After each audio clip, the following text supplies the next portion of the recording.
Do we start?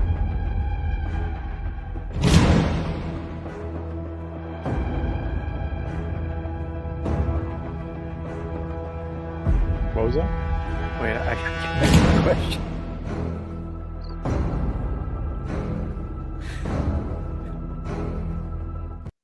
You guys are so unprofessional. Hello, What are we everyone. doing? That's a thing And now. welcome to another special presentation of the Let's Go Off-World podcast. This is a Legions quest. That is where myself, Joe G, I just realized that when I updated Google that it reset my name tag and it doesn't say Dungeon Master right now. But yeah, where I, Joe G, serve as the dungeon master for this wonderful group of players, and we play a Dungeons and Dragons game that is themed unofficially in Mythoss. So, how's everybody doing? Excellent. great. Ready to rock Good. and I'm roll. ready for a date. Oh, All right, perfect. So, yeah, last week was the end of the first chapter of Allegiance Quest. So anybody that's been with us through that first chapter of the game, we really appreciate it. And hopefully chapter 2 will be just as, if not more, exciting. To bring us up to speed, though, on where we're at, Jesse, do you have a recap for us? I sure do. Last time, we began the game with Lady Belush appearing in the tavern in Rakshesh, and we went into an all-out fight with her and her two spectral daughters, Tenlin and Cressia.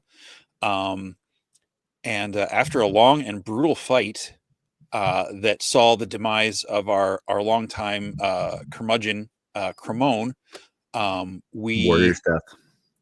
were able to Murder. I didn't say it one way or the other. It was a pretty epic battle. It involved, taking the necklace and severing the necklace. We saw visions of some blue and yellow demons. Two specifically, a blue and a yellow demon, not multiple of each. And then as one of the daughters is killed, you see her resume like a healthy appearance and whisper thank you to Gradduk after killing her. Let's see. Some people are great. There was a sort of Not many. not a tornado, but Dead. a windstorm in there, pushing all the other characters, all the townsfolk back against the wall. As we finished off Lady Belush, that windstorm died down. And we just kind of picked up the pieces and started to try to figure out what was going on and help restore the town. I believe, was it Gradduk and Ferr went and buried, or was it Eénsek went and buried No, Cremone nope. out Gradduk and Ferr. in the along Gradduk and Ferr, in the tree line. Mhm. The townsfolk started putting the tables back together and resetting up the tavern. Eénsek was checking out the necklace that came off of Lady Belush.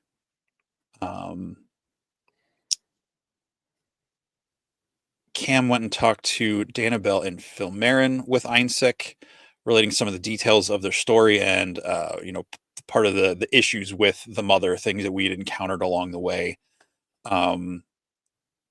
There's a talk with Tira about her possibly staying in town, and Rugtug comes up to Cam and says, I hear you might be able to use this to bring your dead companion back to life, and gives Cam a giant diamond that he confesses came from the old man's fancy house. And Cam sighed and went back into the tavern to find Filmarin. Phil. Okay, and that's where we'll go ahead and pick up. Is Cam is heading into the tavern. Filmarin is inside being attended to by his daughter and some of his guards. Everyone was slightly injured by being pushed back against the wall by the vortex of wind that Lady Belush had used to cordon off the player characters. Unfortunately, Filmarin is much older and in less good physical condition than a lot of people. So they're tending to his wounds right now. because he took the physical abuse a bit harder than everyone else due to his age. So, Cam, go ahead. Just real quick, by the way, for people in the know, the My Wife's Gonna Kill Me studio is also called the Vortex of Wind. Just for people are familiar with that. But go ahead. Yeah, all right. So Cam walks back into the tavern after the events and finds her way over to Phil Marin and draws the diamond out. She'd like tucked it in her cloak and draws it out. Sir, sorry to inform you, one of our companions, not immediate companions, but a friend we made along the way that helped with the town, in the kindness of his heart, trying to help us be able to restore our fallen companion, Cremone, apparently stole this from somewhere inside your house, and I just wanted to give it back to you and apologize for the well-meaning ill will he bestowed upon your household after all you've done for us. Oh my. Well, yes, I suppose I can understand he had the best of intentions. That diamond was placed on the frame of my mother's portrait. I appreciate you returning it to me. I suppose I could have gotten another one, but yes, that was from a necklace of hers while she was still alive. It has sentimental value, so you definitely have my heartfelt thanks for returning it. Yes. Unless you have one on hand, I'll try to find an artisan or some sort of jewel crafter that can help restore it to the frame where it belongs for you. Oh, no. Don't worry. That's something we can take care of in-house. There are artisans that have worked for me before. That do not stress yourself over it. We will take care of it, and I very much appreciate your honesty. I don't think most people, that you are truly heroes. I don't think most people would have thought to return it to me, so it is very much appreciated. Well, being new in town and just doing what we did to help, we want to make sure we remain on good footing with the people here and not, get ourselves in a bad place. No, of course. I completely understand. Yes, all is forgiven. I'm sure he had the best of intentions. He's a bit enthusiastic, if maybe not as familiar with civilized town practices, perhaps. Oh, yes. Cultural differences. I can see that. One of you heroes, I saw that I heard about the warrior's death thing, and that is not our culture. But who am I to criticize another's culture? I'll say this for Gradduk: we encountered his old clan, and seeing everything that he's gone through, despite being surprised in the moment, it seems like that also came from the goodness of his heart as well. Yes, I'm sure that it did. I'm sure that it did. All of you risked your lives to save a town, city, a small city full of people that you didn't know. I mean, that right there shows a margin of your character for certain. Yes. So thank you. Thank you. I appreciate you returning it. Yes. Before I go, yes. Do you know where I might be able to find one of those that's maybe not so sentimentally attached to someone? You mean to have your friend return to life? If it's possible. I know it's a long shot, but he was a very loyal companion, and despite his difficulties. Well, if it's a monetary thing, I'm sure, considering all you've done, the wealthy of this town would be more than happy to chip in to raise the funds. I know that I certainly would be, and I'm sure that if I ask my fellows that we could do that. Now, at this point, Carlier, his granddaughter, says, I'm sorry, I don't mean to interrupt, but just so that you know, there are no clerics of that ability here. Now, we could raise the funds, but they have not the ability to execute on that. Well, fair enough. We can maybe talk with the local folks at the temple that we met briefly on our way to the fort. Maybe we can find out some direction on where to go to find someone that could perhaps do that. Oh, all right. I don't want you to get your hopes up that it would be something that would happen right away. There's just no one locally quite of that standing in the churches that could simply do that for us. Of course. Thank you. Yes, of course. Anytime. Where are we? Where am I? In the Am I still tavern. in there? Still in the tavern? we all- Well, I just kind of walked Ferr- away from. I walked away from Dannabelle after telling her sisters are over there. Okay. they're Where are being you, Ferr? attended to. Yeah, they are being attended to. They're being brought, blankets and things like that to cover them up. They're a little worse for wear considering what they have just gone through. So, Have Gradduk and I made our way back into the tavern? yes. Mm-hmm.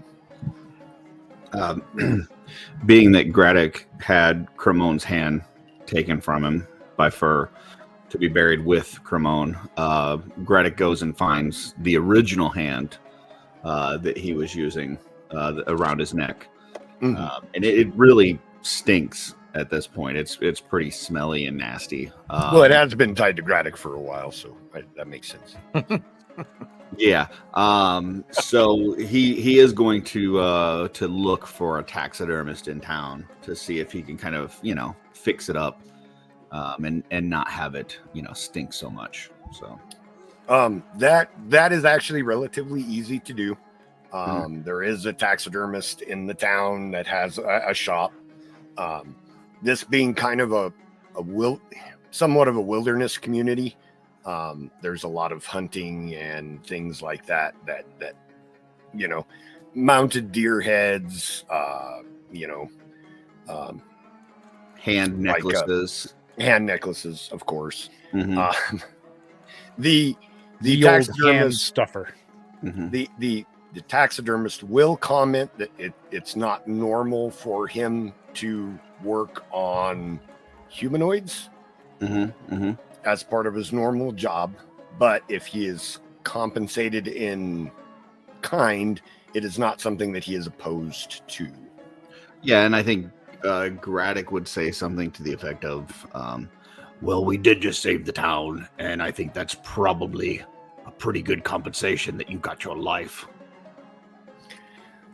Yes, sir, I do understand that, but you also understand that you are having me perform taxidermy on a human hand, which can be frowned upon and affect someone's business as a whole, perhaps as considered morbid.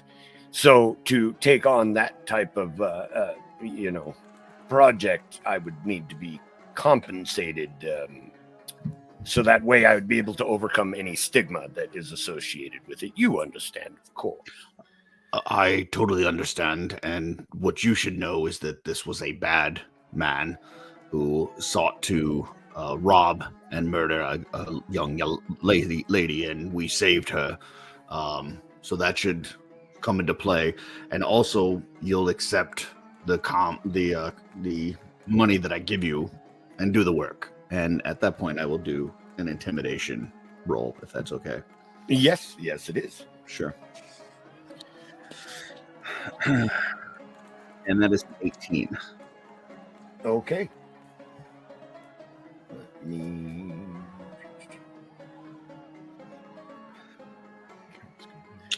And Okay. I offer him 10 gold. Oh my. Well, I do appreciate everything you've done, and you are quite the opposing figure, but I find that it is not worth risking my business for less than 50. I do apologize, of course. Yeah, please don't hurt me. I will do 40.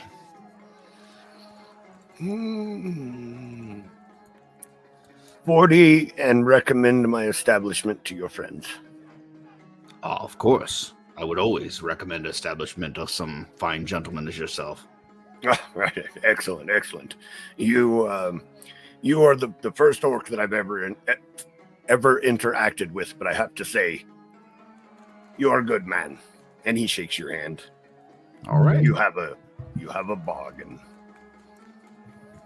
I will pick it up in, say, 2 weeks. Is that a good enough time? That sounds fair. I'll have it done in 2 weeks. Yes.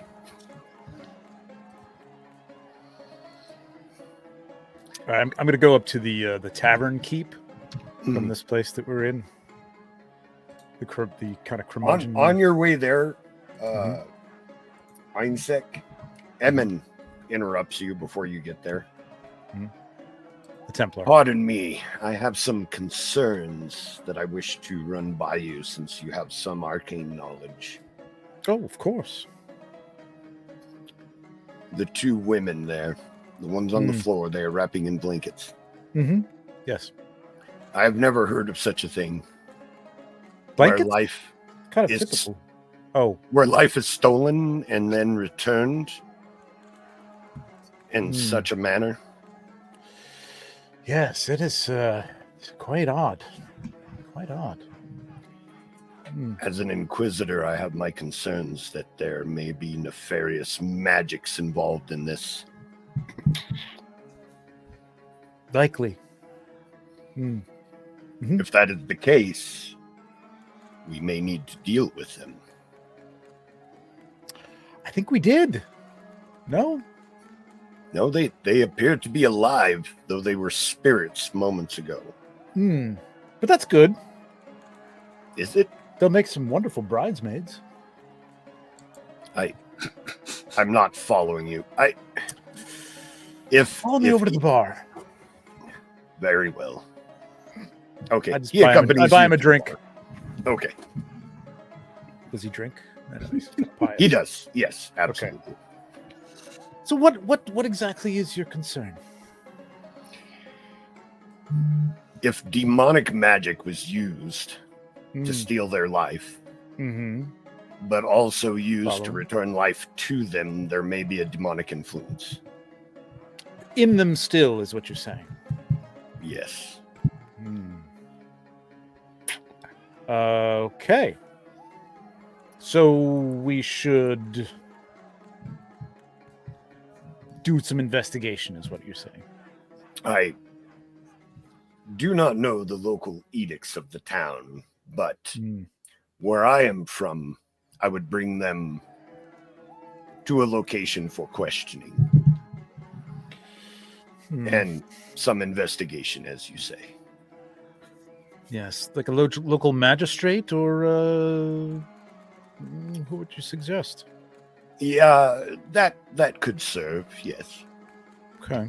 Just to ensure that there is no demonic influence in them still. If it is, we would attempt to drive it out, but if it cannot be driven out... I think we might need a priest for that, no? It happens to be one of my specialties. At least the finding out part. Okay. So do we need to get the middleman of the magistrate involved, or should you and I just... Only the location. If there is a demonic influence and it is driven out, we do not wish to do this in a public locale. You understand. Good point. Yeah, we've had enough here. This place is a wreck. I don't know. It seems to have improved. That's a good point. Shall we? We may have a place we could do this. We just recently came into a location outside of town. Yes, gather the rest and see what if they'd want to tag along. I was planning on departing soon, to continue my hunt for the cultists that I was after. But oh yes, the I- lupus, the lupus lupins, the lupus rex. Yes, right. yes, that's the cult leader. So But I something could a little delay. closer, or Well, I could delay my departure for a time for something of this importance. I'd hate for the town to be attacked or influenced by demonic urges, you know. they've had enough. And if we want to keep this, got to keep this status for a little while. So then right. I will delay my departure. How far is our place out? It's not that far, right? About a mile up the hill. Yeah, it's just outside of town, right? Okay. Yeah. Like a watchtower or something, right? Okay. That's exactly what it was. Right. Before falling into ruin, was a watchtower for the town. Well, let's go gather the ladies and ask them if we can, ask a couple questions. I don't know if there's going to be any pushback on that. I don't know if you're fully understanding what I do. Do tell. Well, I'm an inquisitor. I would, take them to a room and chain them up, and then question them and cast spells to see if there's any influence in there. Now, if they are possessed, again, they are chained up to prevent them fleeing from my inquisition. You understand? Seems a bit much. No, they've been through a lot. And they are the lady Dannabelle's sisters, so I feel like we almost have to ask her if she's all right with this. Well, not that they don't have social graces are not my area of expertise. Perhaps I can leave that part to you. But I really think that it is in the town's best interest to let me do what I do.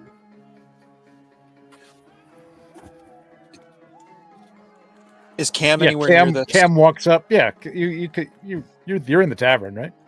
Yeah. Mm-hmm. Yeah. Is it okay if I approach? Yeah. Oh, Cam. Yes. What did I hear just about chains and torture? Yeah, there wasn't torture so much, but not torture, inquisition. How do you feel? Oh, sorry. That? Right. I forgot that some people think those are different words. You're talking about these two young ladies that were dead and now are alive. Yes, that is correct. Right. I see you're a man of strong faith. And that you want to do good things. Perhaps. I mean, it's like nighttime, right? It's the evening. Yeah. Okay. Sorry, guys. I don't know what the hell happened. Sorry, perhaps. Maybe just let these poor ladies have a good night's rest. We'll watch over them. And in the morning, we can talk to them and find out maybe what they know before chains and inquisiting happens. That's what I usually do. I mean, yes, that sounds like a good idea. Considering what I've been told that you have done for this town lately, I will leave this to your discretion for tonight. I will just delay my departure. You can come back to me at a later time and tell me what you think. Keep in mind that this is not done out of any ill will or avarice towards them. I do have sympathy for the poor young women. However, of course, if they are under demonic influence, it could be of dire consequence for the entire town, yourselves included. Around this moment, Gradduk has returned back to the tavern.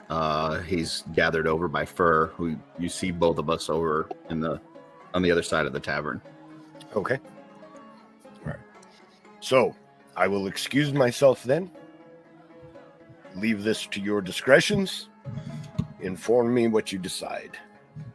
Please will take be what in I have touch. said into consideration. Of course, of course. We'll be in touch. To that, he bows to you, finishes his drink, and heads upstairs to his room. Cam looks right at Eénsek. So we're not taking these poor ladies to this bastard, are we? No. Okay. But I do think we should maybe question them. Of course. Minus the chains and all that. We walk Absolutely. over and just kind of come up to you guys as you're talking. So, what's going on? Where's your hand? You smell better. It's being attended to. I hope so. Ferr, you feel like you've been gone for a while. What'd we miss? Saw you speaking with someone. Well, the nice Templar man wants to chain up the two Belush sisters and inquisit them. Chain them up.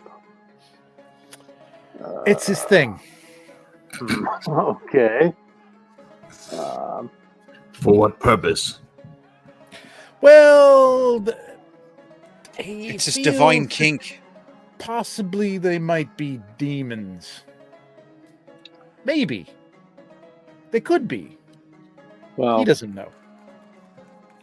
Did he It give a seems a reason bit- why he it's- thinks that? Well, they were dead, I mean, and now they're not. there was the whole what just happened in here. You were here for it. Yeah, they were, kind of spirits and floating around and trying to kill us and all that. And now, Those type don't really I guess- need a lot of No. reason. They just need to think they need a reason. I guess the question is are they demons or were they possessed by demons? well, I think to me it feels like the whole Lady Belush. Don't you have aspect some of sort this of was, ability to detect magic or nefarious that's things? not really going to tell us much. Is it going to tell us much? It's not going to tell us much, right? No details, but Okay. it Right. will convey a sense. Okay. So Perhaps we should take a look. If you can't detect something out of the girls themselves, how about the jewels that you picked up, Eénsek? Perhaps we start there. He was talking about you, Fern. Paladins have the ability, Oh. divine sense. Sorry, No, Yeah. it's okay. Oh, I I'm thought we were still- talking about detect magic. I'm still angry at Divine Chrome. We've taken a short rest or a long rest at this period. I don't even know. Long. Short rest, right? Long. Okay. Well, no. At this No. point in time, there has been Yeah. no rest, Oh, Okay. but no there rest. will be soon. Yeah. Cam was just arguing for let us have the night. Let us, let these ladies Mhm. rest, get some food, recover. We'll talk to them in the morning after a rest and go from there. Well, he's got me thinking now. And should we keep them somewhere under sight? Somebody sort of keeping an Well, eye on yeah, them we'll- nearby. We'll, mean, we'll put them up in a tavern room here, and we'll just take turns taking watch over the room. If we Sounds good. do nothing and they cause problems or kill someone, that would be bad. But if we chain them up and torture them Wow, killing. and they did not do anything wrong, that would be bad. I'm with you, Cam. Let's get him a room. Cam Let's smiles watch. at Gradduk, and she says, "Absolutely right, you are, big guy." I'm sorry, for what did you say? I said, I'm with you. Let's get him a room. Let's put him up. Let's make them comfortable. We'll watch the room. They can't go anywhere, and we can think about it. If anybody's guilty, it's Lady Belush.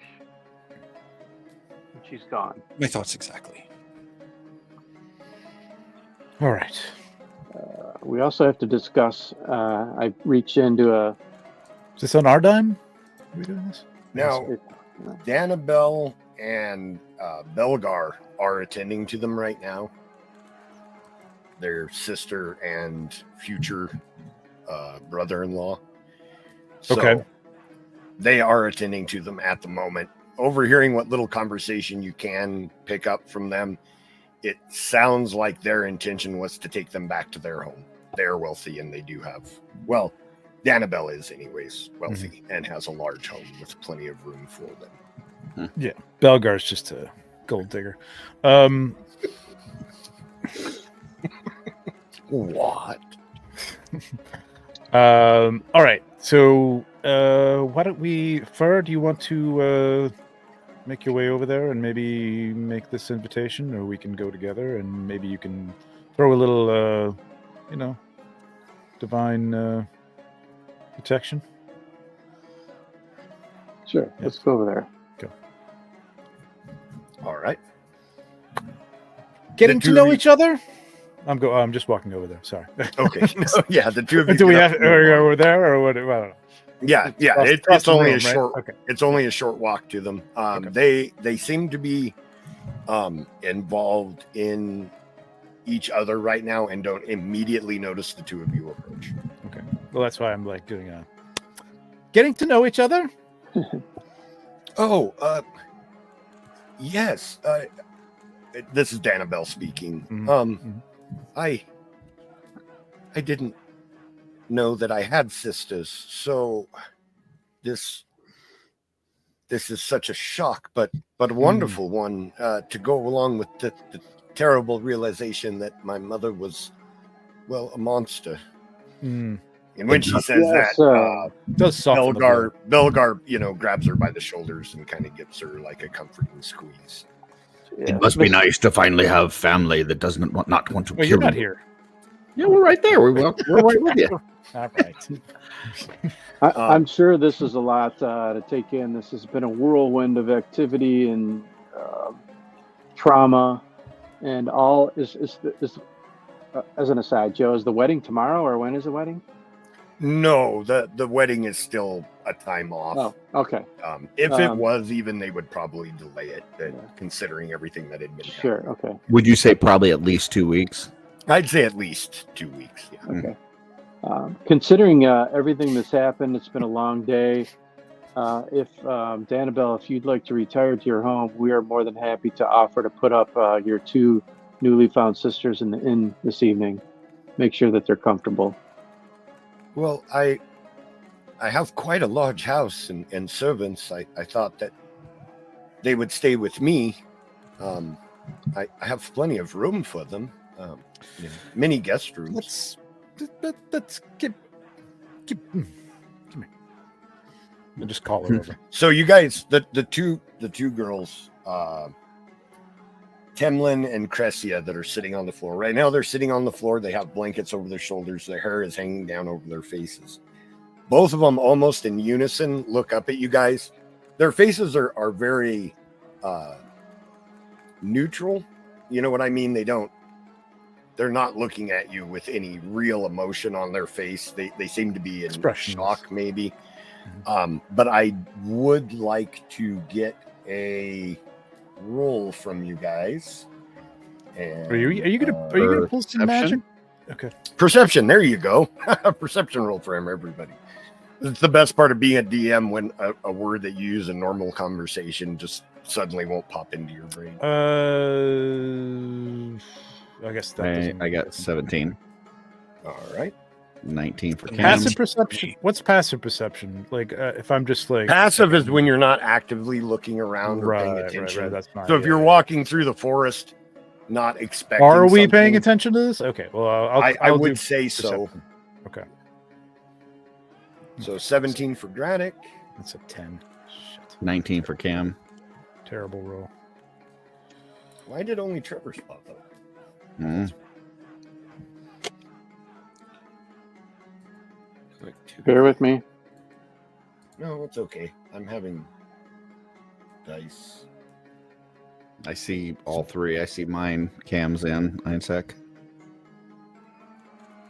I have nothing on my game log. That's all right. We got 17 for me, 19 for Cam, and 10 for Eénsek.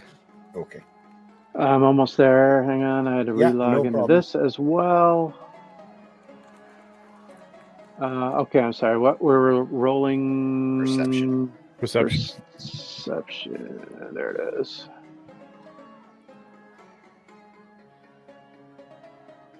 $15. All right. Well, everyone except for Eénsek notices that when they look up. Now, Well, I'm waving her over anyway to come follow me. yeah, yes. Yeah. Dannabelle has blue eyes, kind of a deep blue, almost like a bright normal. No, there's nothing normal about that mug, but let's say like Jesse's shirt, that blue on his shoulder, you know, kind of a bright blue. Mhm. That's what Dannabelle's eyes look like. When the girls look up at you, and it's almost in perfect unison. Temlin, her left eye looks, her right eye is that same blue. Her left eye looks like it might similar to a transparent yellow color. And Cressia, her left eye is that blue. Her right eye is a very pale blue. That catches your attention when they both look up at So that is Tenlin's heterochromia. left eye is blue. Dannabelle's is like Dannabelle's, and it's pale yellow in the right. Temlin has a left eye that is kind of a transparent yellow. Cressia the has left eye a is right eye that is a transparent blue. So Ferr and Gradduk and Cam all kind of lock eyes as if, did you just see what I just saw? And we all kind of get that knowing like nod and They have heterochromia. It's a mutation. It's a groovy mutation. Like Sir Bowie. This is how I know that Curtis spent a lot of time in character creation on Baldur's Gate 3. No, That's right. that's a line That's from right. X-Men First Excellent. Class. Sorry. Is it? Was it? Okay. All right. Yeah. Yeah. It's when Professor X is hitting on the girl at the bar. Nice.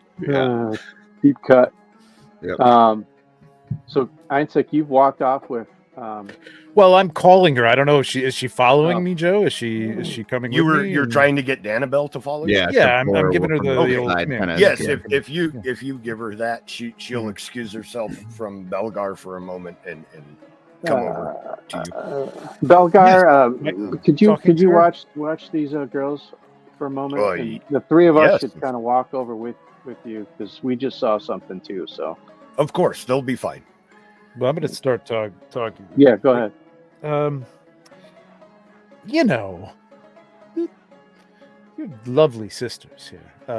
It's wonderful that they can be part of the wedding.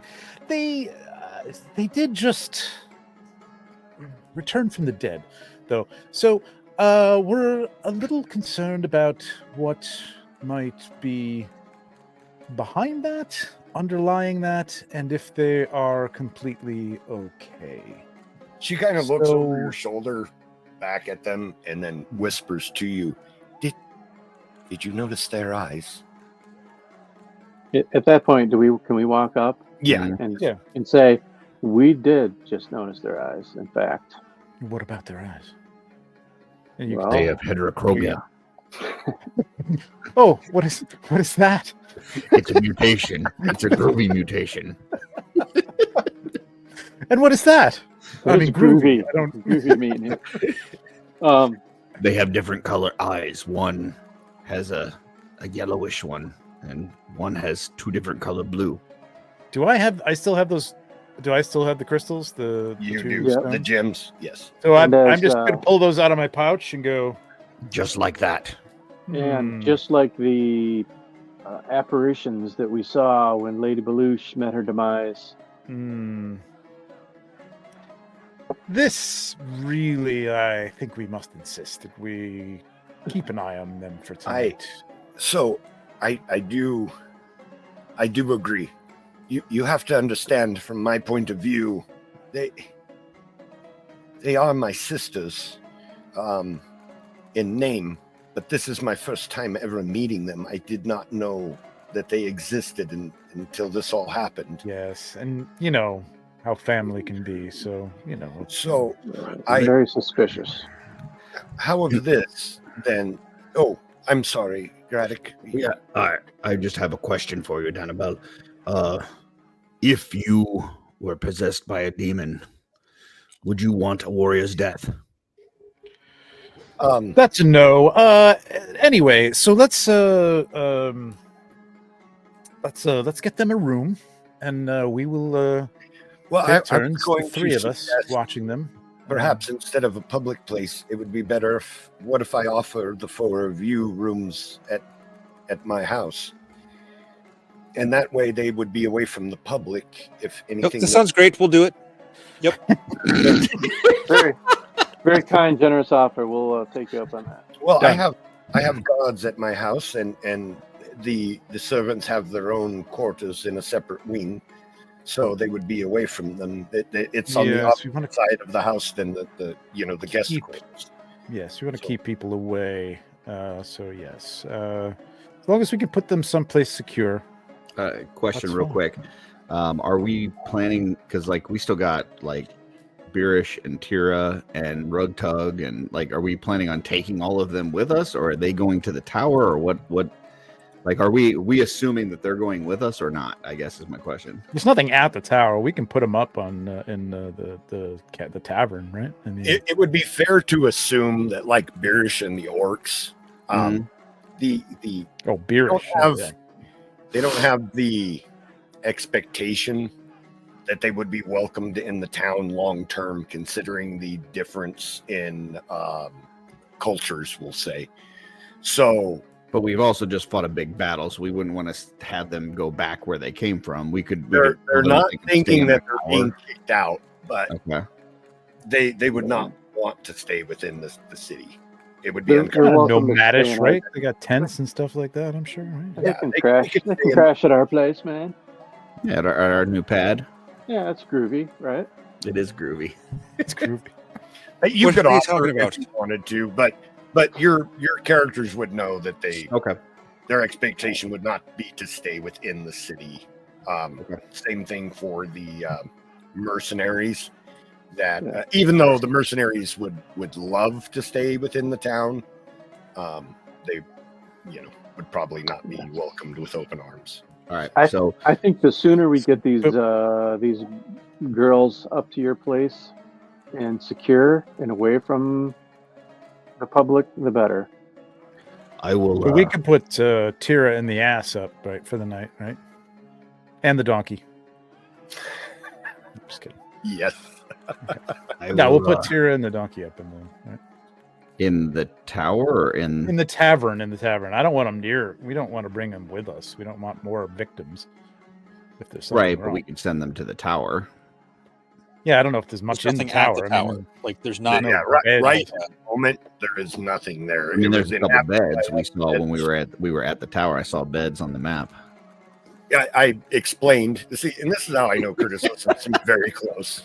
I explained that everything that was pictured in the map was in shambles from neglect, from 100 years of neglect. I still It's saw pretty a couple beds. dilapidated. It's far away. There's no facilities because it was inhabited by undead, and undead have no need for. I still saw a couple beds, but that's fine.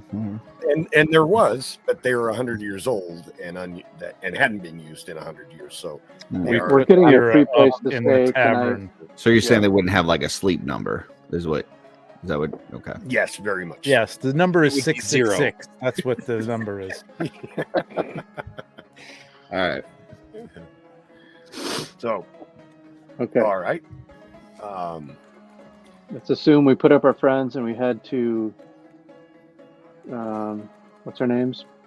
Dannabelle. Dannabelle, Well, thank you. We head to her place. Dannabelle does say to you though, how I don't want them to be suspicious. Any thoughts on how I should approach this to them? Why the adventurers that killed our mother are going to be staying with us? Well, we can all bring them. You can bring them there under the pretense that they're going to stay at your place, and then you two just bug out. Very well. Very well. Yes. So that there's no Okay. detection. They should be They should be fine. All right. She heads back over to them and begins explaining that this is no place for them to recover, and that she has a very comfortable house that they will be much happier in. Gradduk addresses the group and just says, I will go tell Birish that she could take the other orcs and set up camp inside or outside the tower for the night. I head to the gate to go pass that message along. Okay. Just tell them to change the sheets. All right. So she talks to her sisters. They begin rounding them up. Some of the guards that work with Belgar assist them. They are having a carriage brought around because they don't seem too sturdy on their own legs right now. After such a short time of returning to life. So it's a short wait while the carriage is brought. Are they going willingly? Are they okay with it? They seem only half aware of everything that is going on. Almost like they just woke up from a long sleep. Half aware. And don't read into it too much. but almost as if they just awoke from a very long sleep and don't have their wits about them fully yet. Okay. So we're all gonna walk there, or I guess we'll just. We got carriages. When the carriage Uber, arrives, it's a large carriage, and there is enough room for all of the player characters. The town guard will help them get inside, and Belgar will ride with the driver of the carriage, and that leaves just enough room that the player characters could fit inside if they want. You said it was a while before the carriage showed up, though? Yeah. Mm-hmm. Okay, so I've already delivered the message, and I've come back. Yes, correct. Okay. Yeah. And So Birish will thank you and say that they'll take you up on that offer. That way, should the need arise, they will be better defended in a place like the tower. Cool. Well, we've told. I was just going to say we've told Tira that she's welcome to stay at the inn, and it's on us. We're covering it. Henry, we've taken to a stable. She's got money. Oh, Tira. So Tira. Sorry, Tira. Not Dannabelle. The tavern actually has a stable attached to it for travelers to stow their mounts. So, she does. Well, thank you. Yes, that is very kind. I have not arranged anywhere to stay, and I think Henry would be very happy to have a stable after we've been traveling for so long. Thank you. Should we have her look at some of these artifacts that we had before we kind of take off here? Sure, right. We're waiting for our Uber to arrive. She can do that. Right, yeah. Here, would you mind taking a look at a couple of things that we've run across? Lately? Yes, if you wish so, I can. Do your thing. What do we got? We got the two... we got a lot of stuff here, man. Where's all this stuff? I thought I had it in here.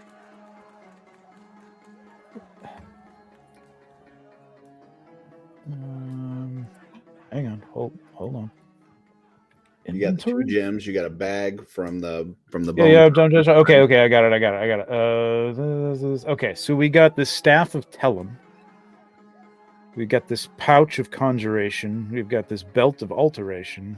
And we've got these black, blue, and yellow gems, right? There's black, blue, and yellow. 3 of them. Correct? And we've got a fork of mastication. There's a black one with 2. Yes. Fork of mastication. Okay. So, I guess I'd like her to take a look at these gems and see if she can, discern anything about, right? No? Yeah. I'm trying to remember the black gem. It was a black gem, and then there was a yellow and a blue on either side of it, I believe. It was kind of like a necklace with, I think that's what it was. I thought when it shattered it, when it created black and No, Or no. blue There and was yellow a different. black gem in the center with Oh, a okay. yellow and Okay. blue on either side. The necklace itself shattered, but the gems were left behind Yeah. after Okay. the necklace shattered. Yeah. You want to start with her looking at the gems? Yeah. Do you get any feeling from these? Any insight? I can cast an identify ritual to try to see if they have any magical properties. Perfect. Would you like something to drink while you're doing that? No, I'm quite fine, thank you. I just put in an order for another order for some tater tots and yeah, another pitcher mead. She begins to cast the ritual. It takes about 15 minutes for her to do her identify ritual. You guys notice that when about halfway through, the gems are a very solid color. They start to look kind of translucent about halfway through before solidifying again towards her the hands? end of the ritual. Do they Sorry, sort what's of She's holding them. Yeah, she's holding them in her hand as she's casting the spell. Okay. so when And you say translucent, do they sort of look like the sisters' one eyes that we saw? that would be correct, including Yeah, the black so- gem. So But her- again, Cam She- and Gradduk and I all look at each other again like, did you just see what I just saw? They solidify before the ritual is completed, and when she's done, she says, "They appear to be non-magical gems. The ritual didn't reveal anything about them to me. I think they're just stones, precious stones, most likely." Do you, Just can looking you at her, detect the difference between good and bad, like evil magic, or I didn't find anything magical about them. What did you say that Ferr has? Doesn't he have divine something that you said? Divine sense. Yeah. Which does what exactly? I don't know if I can quote it right from memory. let me look it up. It gives an idea if things have. It'll reveal a heritage about some things. Yeah, I can read it. As an action, I can detect good and evil until the end of my next turn. I can sense anything affected by the Hallow spell or know the Hallowed? location. Oh, It says Hallow. Hallow, Yeah, yep. Hallow. Or know the location of any celestial fiend undead within 60 feet that is not behind total cover. Blah, blah, blah. So I can just see if anything has been affected by the Hallow spell, which I don't know what that is. So But didn't it say you could detect evil as well? it just says I can detect good and evil. So Yeah. can't you Is that cast in that to in- see if you detect good and evil around the girls or the gems? Yeah, does that work for inanimate objects as well as animate? It can. It's situational, Yeah. of course, depending on what the objects are influenced by. But it's like if a person was possessed, you would sense evil from within them, but not from them as a person, right? Mm-hmm. You might not want to look at Gradduk after you activate that ability, just throwing that out there. But using that ability, you do get the feel of evil from the gems, from all three of the gems. But the strange part is it feels to you, because this is just a sense, right? It feels far away. Like the gems aren't evil, but they're connected to something that is evil and far away. So it's like faint. Sense. No, not faint. Just far away. Like Distant. the gems themselves are not evil, Mhm. but there might be some influence from something that is not immediately present within the gems. So I just explained that to everybody, pretty much. Sure. Yeah. And I have a scroll of identify. I forgot about that, so I can actually do these other things. So what you need to do is add the identify to your spell book, and then you can learn the ritual to cast the ritual spell. Because if you cast it off of the scroll, it'll destroy the scroll. Oh, and you then, can add that. if he learns it, then if somehow Tira suffers a warrior's death, then we would still have it in Eénsek. We'd have That is ability. correct. Okay. Yeah. Did you say the divine sense notices that there's a strong evil in the stones, but it is distant? Yes. Okay. So The feeling of evil is distant. So Tira did her thing. She didn't detect any magic abilities, and I say that may be so, but there's definite evil connected to these stones. It's a powerful evil, yet I get the sense that it's connected to something quite distant from here. They don't necessarily pose a threat at the moment, but they are definitely connected to evil. Okay. All right. Well, we'll keep Odd. those wrapped up in the nice little. Maybe we pouch. don't keep those all together in the same person. All right. We're Okay. still Let's split all those up. grouped up, right? Like it's the four of us. Like we're not near the other people. Is that correct, Joe? That is correct. Everybody's outside right now. Okay. So I tell you what, I'll take the blue. I have the ring, so you three split up the jewels. Maybe those should not be together at all. All right. I'll take the give black one. Okay, the black is good. Or Gradduk, did you want the black one? No, but I do feel like I've got to bring something else up. I understand that there's The tater tots are coming. Jeez. as much as I love food, it's not that. I know that there's maybe something going on with these girls, but also there was that vampire that had something to do with. Oh, trust me. Your history. I haven't forgotten. The longer we wait, Vampire has the further not he gets forgotten. away. Should we not consider at least that maybe that might be a better use of our time, and we could have Do you have any idea where he we went? could have the Templar look in on these girls. It's one night and we need a rest, so we definitely need to take a rest. Yeah. And As this much is as gonna I, be a pretty nice bed. I'm expecting. So trust me, my 90% of my focus is finding that vampire, but I don't feel right leaving this town. Worried after all we've been through already that something could happen. So, as Eénsek said, one more night. Let's revisit that in the morning. But trust me, we're finding that damn vampire. Understood. I just wouldn't feel right if I didn't think about one of my companions. Noted and appreciated. just nods all around. So Eénsek took the blue Ready to go? stone. Yes. Sweet. Gradduk's Gradduk got the yellow, and you got the black. He's got the black one.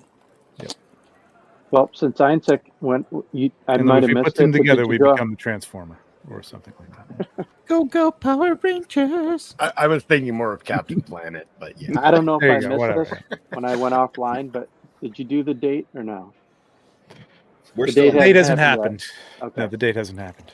All right, because then maybe you should have the blue stones. Well, before Wow, Nate with the dirty dad jokes tonight. It's like on before we fire. go off to the back daughter to watched Dannabell's this? home, Oh shit! she But does. after Sorry, Maddie.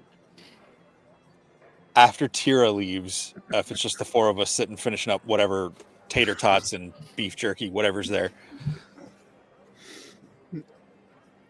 Cam gets a little more somber than you've normally seen her, and she just says,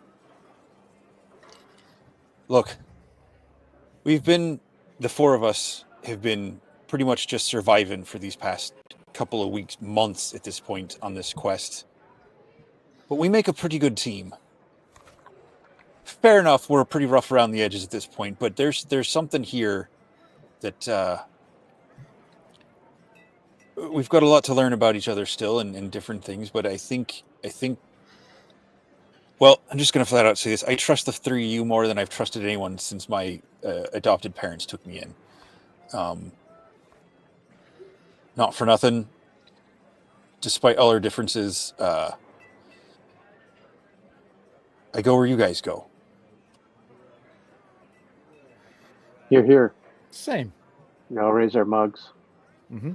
I like you all almost as much as if you were orcs. Aren't you only a half-orc? I was an orc for a little while. The good half. I didn't like it.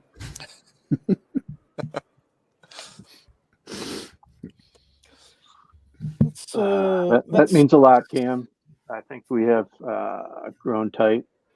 We've shared some very special adventures, and I see a lot more in our future.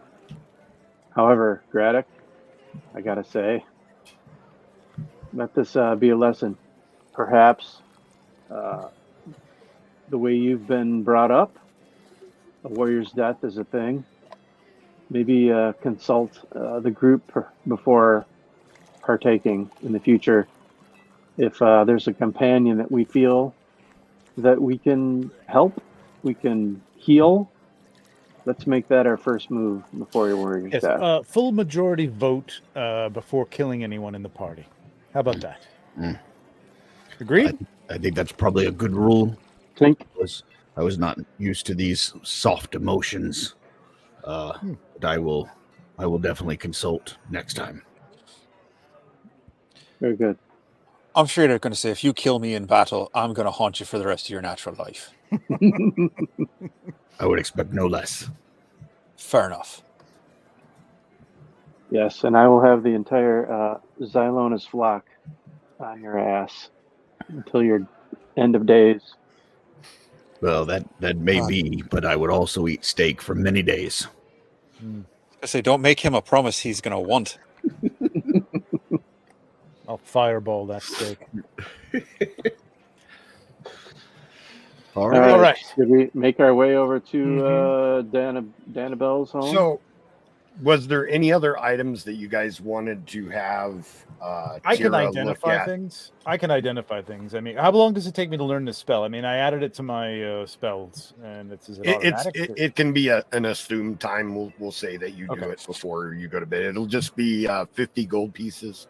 That's the cost for adding spells to your first level okay. spells to your Okay. to your book. Did we get any through the bone thrower fight or through the one with Lady Belush? Did we collect anything?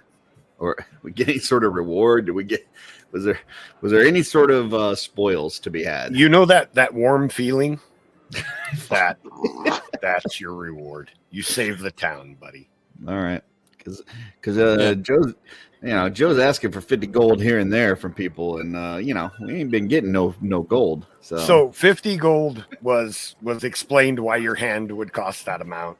We got a I whole didn't watchtower choose with some very nice beds, according to you. So the 50 gold for the spell has nothing to do with me. That's in the rules. That's just it's 50 gold per level. No, of but the the not spell. getting us getting loot has to do with you. So yes, the warm feeling was the loot. Let's never be know honest. what you're going to find in that keep, man. The real reward is the friends that you made along the way. That's right. Aww. No, the real reward for Gradduk is the food he ate along the way. That's true. All right. Yeah, because we killed the person who hired us in the initial mission. So I'll when I go back, I'll do some identifying on these things. Does anybody remember what that watch. original promise of reward was? I actually didn't write that down. What Lady Belush's from promise? Phil? What she promised in hiring for the very first game? Like I can't remember that. I might have that. Lady Belush? But in fairness, we never actually delivered the ring either. So I have it. Collecting on that too. I mean, Hey, that reminds me. What was Tira and her dad's mission coming here again? They had what? They were actually they're traveling doing alchemists something for the wedding, and they were going to provide potions for the wedding.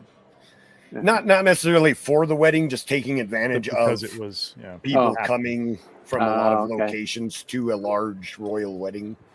Gotcha. Who is? Well, I mean, if we were being paid, wouldn't they have paid the Adventurers Guild, or I mean, did we? I don't even remember. So I've got the We can talk about this information. offline. It was Okay. 100 gold per guard to complete the task of escorting her servant to Rakshesh. Okay. Well, we did that. Well, we know who's not getting 100 gold. If We all escorted him. I mean, we accomplished the mission. You escorted him a little further. this would probably be a conversation you would want to have with Dannabelle, Okay. since you know her mother. So that was not is- up front. That was like once we return, having dropped it off, we would get that. Yeah, which we You're wouldn't right. because she'd be, she'd probably suck the life out of us too. Dannabelle Did you loot is Cremone before you buried him? What was that, Cam? Or- Did you loot Cremone before you buried him? Maybe he's got our payment in him, his sack or something. Wouldn't Yeah. that would be the ultimate? Yeah, kick did you in the have ass. Gradduk check his sack before he buried him? I'm sure he did. Wasn't said, didn't happen. Picture Back didn't to happen. the taxidermist. I got a new corn purse.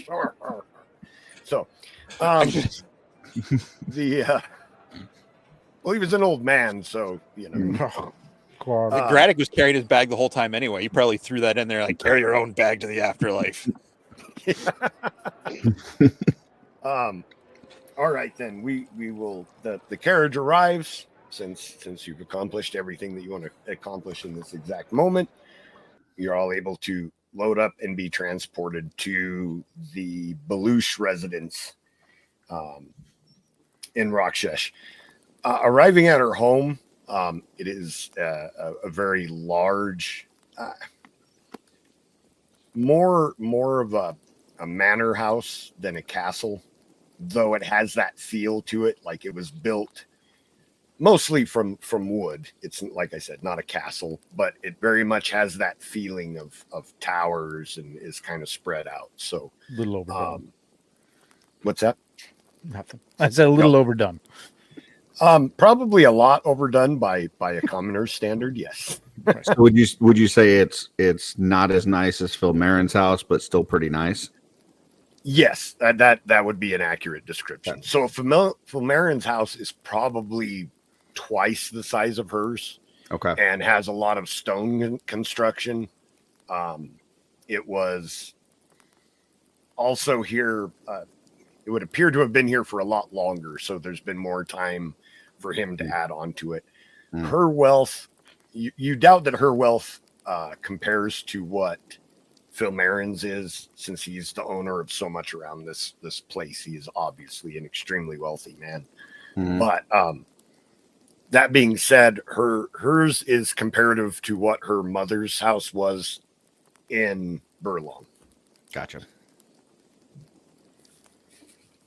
Definitely a noble's residence. Another question that I was going to ask was around her sisters. Do they, in age, appear around the same age as she is, or?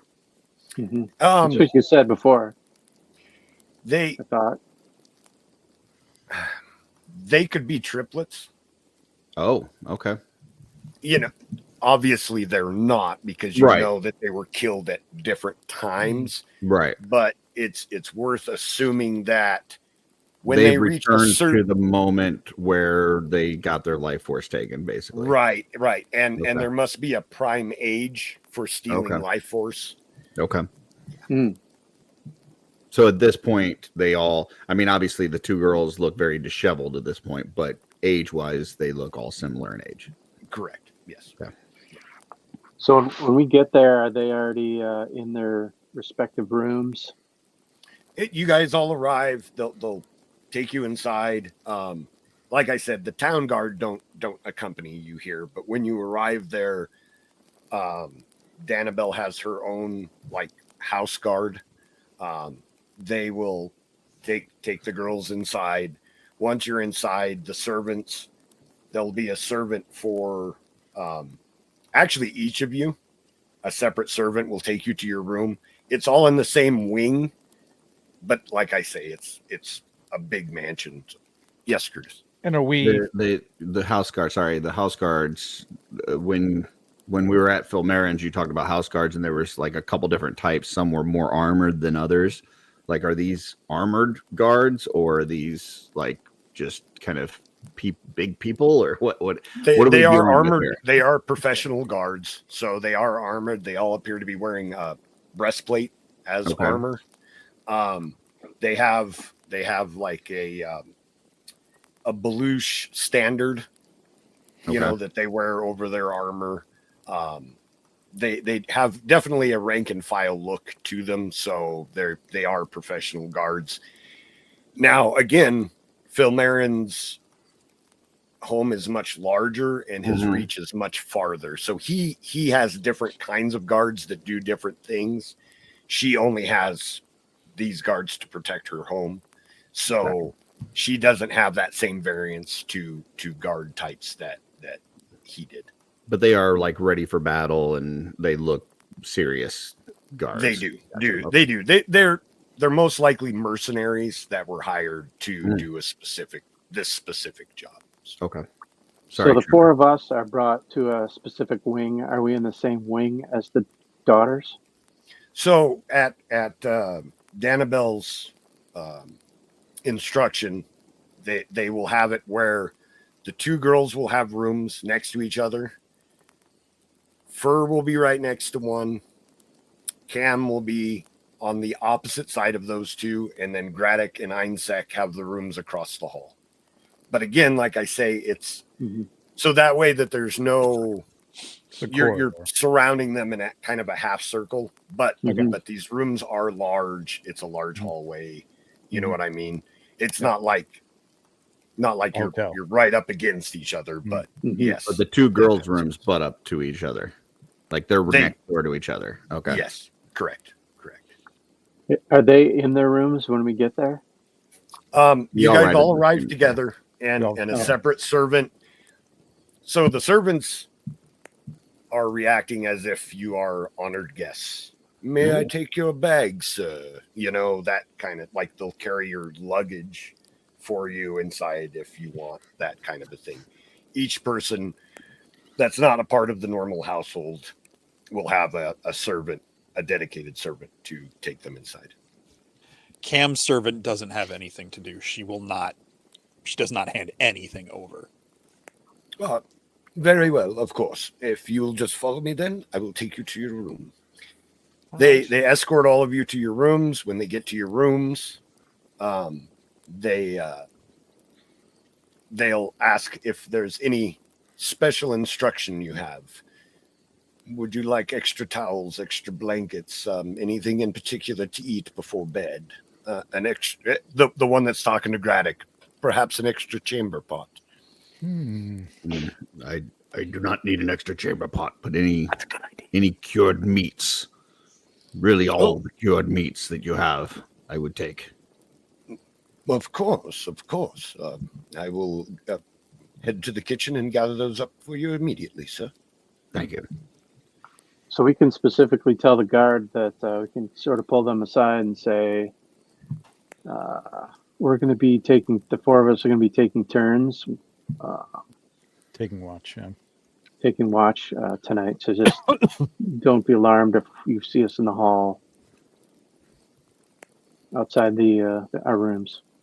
Very well, as you wish. And if you're in need of our assistance for any reason, being guests of Our Lady, just feel free to call out and we will come and assist you.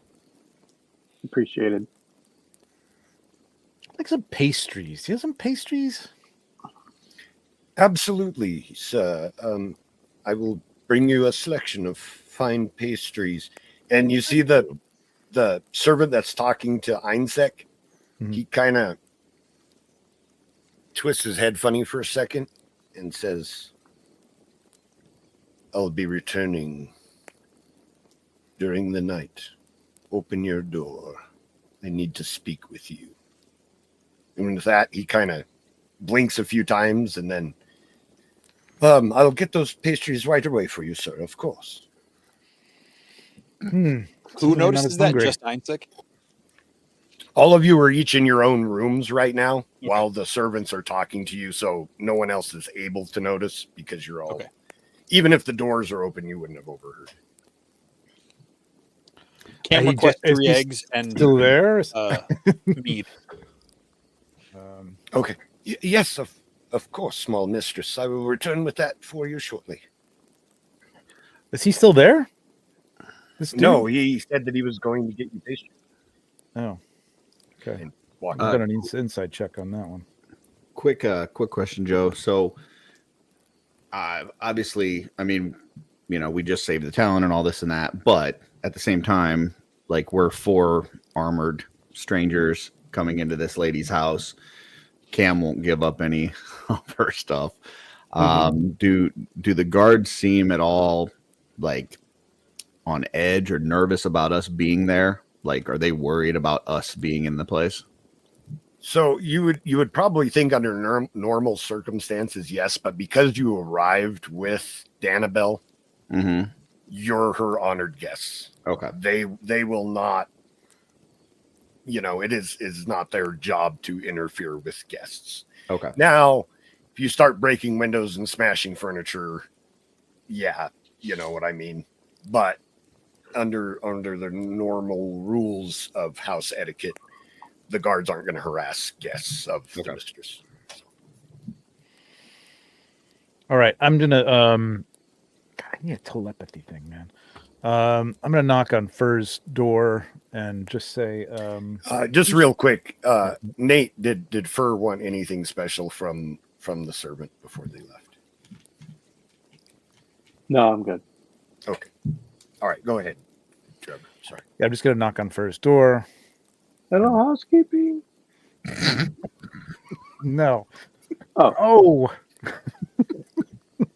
No. All right. Did we decide who was keeping watch first? I just need a short rest, a 4-hour period of time. That's fine. And I'm and then I can take over. So if I can take someone first. wants for 4 hours, I'll take up the second watch. Joe, would I be able to divine sense these girls through their? Do I have to be like how close of Whoa, vicinity whoa. to them? It's what, a 30-foot range for that? I forget.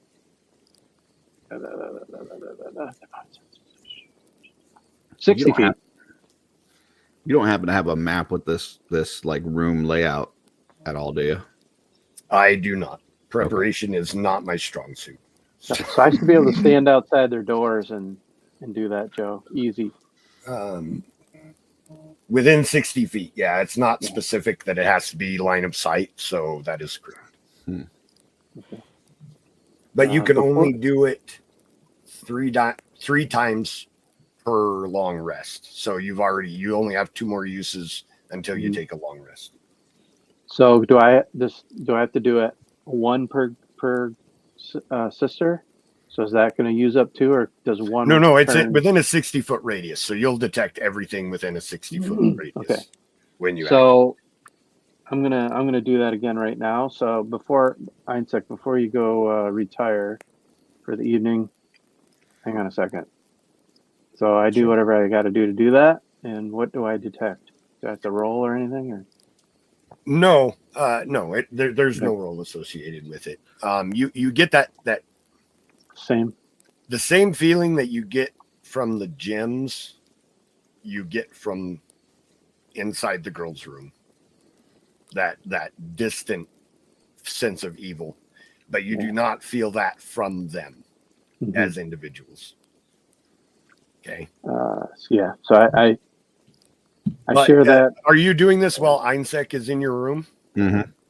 Yeah, we're just maybe like, yeah, exactly. Yeah. You are very much sensing evil from his bag, and it's actually fading while you're doing it. Like you get a strong sense of evil that fades away to nothing coming from Eénsek's travel bag while you're talking. Mm. So I just I did the same sort of exercise I did on the jewels on the sisters, and I got the exact same sort of notion. They're not evil themselves, yet there's an evilness that's connected to them very distant. However, something in your bag just resonated very strongly as evil, but then faded away. Well, I do. Okay, so I still have the blue gem.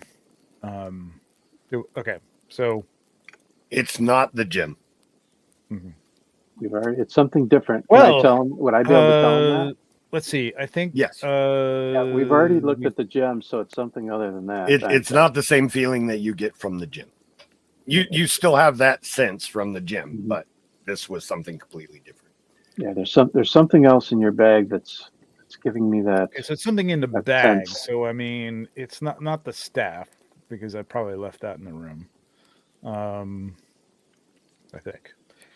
I have. Okay. So I'm just gonna pull. Okay, I'm gonna pull out what I have. I have the pouch of conjuration. I have. By this time, the feeling is completely gone. So It was here, and it was here, and then it went there. But you could tell it was in the bag. I could very strongly, but it was fleeting. But there was something. I'll do a little investigation later as to what these objects are. All right, go get your rest, and perhaps we can Yeah, look at it with fresh eyes. I'll take a look at that later. Yeah. Okay. So, are we taking turns individually, or is it 2 and 2? So I'm gonna. Well, I don't know. I think we just. I don't know. I think we should do. I don't know. It doesn't matter. You want to? You can knock on somebody else's door if you want to do a double watch. And I thought it should probably be 2 and 2. And the reason I was asking about the floor layout is because if he's saying that one of each of you is on the other sides of the girls, and then the other 2 of us are across, it should probably be kind of catty corner, like whoever's on the right side of the girl, whoever's across, it should be the left side, so that we're still kind of covering both sides of the room, if that makes sense. Are we literally watching in the hallway? Like that would be my guess. Watching, yeah. Okay, that's what I was assuming too. So whoever that would break up to Cam and Ferr and Gradduk and Eénsek. Okay, the way you described it. Okay. So if Eénsek needs a 4 hours, then I would say me and Eénsek sleep first, and you and Cam go and watch. Okay. All right. So then I'm guessing you guys just let us know. You let me and Cam know, and we'll rouse you in 4 hours time. Okay. So should I do a long rest, Joe, or we got to roll for something here? No, you guys can go ahead and do the long rest. It's fine. Because even while we're on watch, we're still technically resting, right? That is correct. It's avoiding strenuous activity. You don't actually have to be asleep to rest. Gotcha. Yeah. But we are going to sleep for 4 hours. Okay. Okay. Well, I'm going to meditate. So Yeah. Okay. Yeah. Technically. So. Like sleep. Okay. Anything happen in 4 hours? All kinds of cool stuff. It's gonna cool. It's going to be a fun night. So I'll just go back to bed then. Yeah. We're going to start with Gradduk. Gradduk, your sound. They return to you and Eénsek with your jerked meats and and your pastries, Eénsek. I realized that was an option. You didn't ask for the happy ending. So I got the bear claw instead. The servant though does not. He just brings you in your pastries. Are these to your liking, sir? Yes, that'll do fine. Thank you very much. Very well. I will leave them with you then and return in the morning to collect the silverware. Perfect. Thank you. Didn't you want to do an insight check on that guy? Oh, yeah. I will do an insight check on him, actually. Just okay. Just checking out. Oh, yeah. Ooh, 25. He saw into his soul. You're right. So with that good of a check, it seems to you that the person that said that they would return during the night to speak with you felt like a different person talking to you through his body. So there's Then- nothing there. He's just a dude. He's just the servant right now. Mm. All right. Even his mannerisms and his pattern of speech, the Mhm. cadence of the way that he talked changed Mhm. during that moment. It's Okay. completely Mm. different than what he was saying to you just then. Okay. Oh man, I think I have. Oh boy. Okay. I'm gonna eat a pastry or two. All right. Then I think before I actually start to meditate, I am going to take a look at this stuff, and I'm going to start with this pouch, I think, and I'll cast identify on that first level. Okay. To do anything? That's automatic, right? Yeah. The pouch itself is actually not magic. Okay. Find inside is a small stone tablet. It appears to be very old, and it has the beginnings. When you first start reading it, you almost immediately, as a wizard, can tell that it's basically a find familiar spell. But Okay. then, as you continue, it becomes more and more unfamiliar to you. Casting the identify spell, it summons a specific familiar. So it's like the find familiar spell, but it's not the randomness of the find familiar spell. You summon a familiar, but it's something specific. And But I don't know what that is. You don't. It's just the spell. There's no instructions with it. So I can tell from looking at the spell that it's something specific, but I don't know what it is. It's not just a random.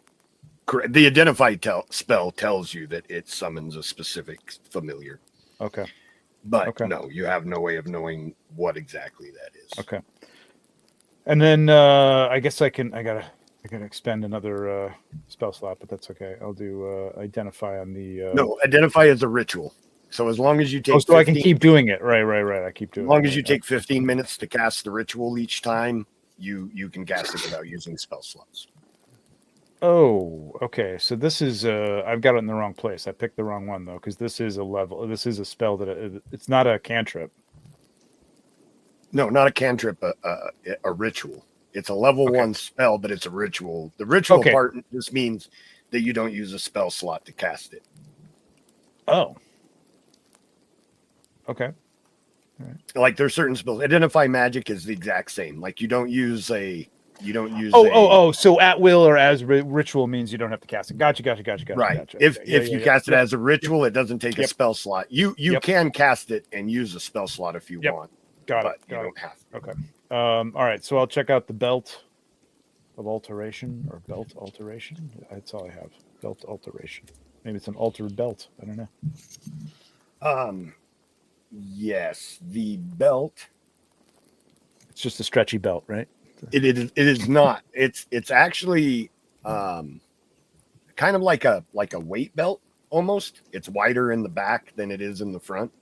The way that it clasps on, and it is a belt of constitution. Donning this belt will grant you a +2 bonus to your con statistic. Ooh. Okay. +2 to con. Okay. Who did that come off of again? Right? I forget where we got that. This is stuff we found. Where did we find this? In the tower. On the bone thrower. Oh yeah, that's right. It was on the bone thrower. Yeah. Okay. Belt of Constitution +2 to con. Okay. And I guess I'll just continue this and find out what the staff of Talon is. If it's 15 minutes, it'll take 15 minutes. Invocation. Do we already know that? What the staff is? No. Yeah. Okay. No. And when you cast identify, this one's kind of easy. It's a staff of fire. right from the website. Okay. And would the belt be on the website too, or no? That's I don't know. Okay. Okay. I'll look it up. Okay. All right. I'm good. I'm just gonna. You want me to read real quick what the staff does? Yeah. The staff, the holder of the staff has resistance to fire damage while holding the staff. The staff has 10 charges. While holding it, you can use an action to expend one or more of its charges to cast one of the following spells from it, using your spell save DC. Burning Hands is 1 charge. Fireball is 3 charges. Wall of Fire is 4 charges. The staff regains a D6 plus 4 expended charges daily at dawn. To expend the last charge, roll a D20. On a 1, the staff blackens, crumbles to cinders, and is destroyed. Okay. Cool. Okay. Would Eénsek know after reading the tablet and the familiar spell, and after going through all of these, would he be able to put together that perhaps what I was referring to as feeling something evil, that would perhaps most likely be the familiar? Or No, because it's just a spell. Yeah. The spell hasn't been cast, so there'd be no way to be able to sense the origin of what the familiar is. Okay. Right now, it's just a normal stone tablet. It's like finding a scroll.